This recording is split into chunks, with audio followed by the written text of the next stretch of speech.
நாடு முழுவதும் 76வது குடியரசு தின விழா உற்சாகமாக கொண்டாடப்பட்டது. இதனை முன்னிட்டு டெல்லியில் உள்ள போர் நினைவு சின்னத்தில் பிரதமர் நரேந்திர மோடி தேசிய கொடியை ஏற்றினார்.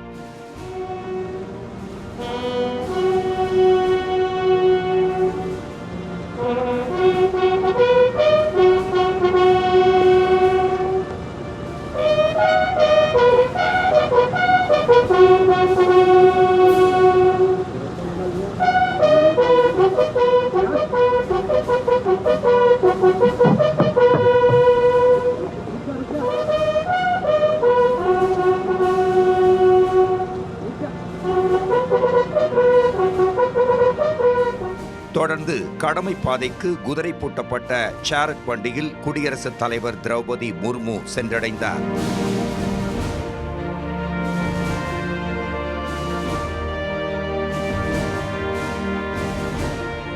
இதனையடுத்து குடியரசுத் தலைவர் திரௌபதி முர்மு மூவர்ண கொடியை ஏற்றினார். 21 பீரங்கி குண்டுகள் முழங்க தேசிய கொடி ஏற்றப்பட்டது குறிப்பிடத்தக்கது.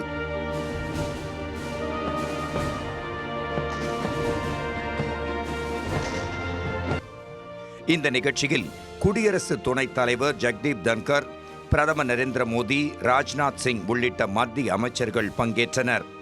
சிறப்பு விருந்தினராக இந்தோனேஷிய அதிபர் பிரபோவோ சுபியாண்டோ கலந்து கொண்டார்.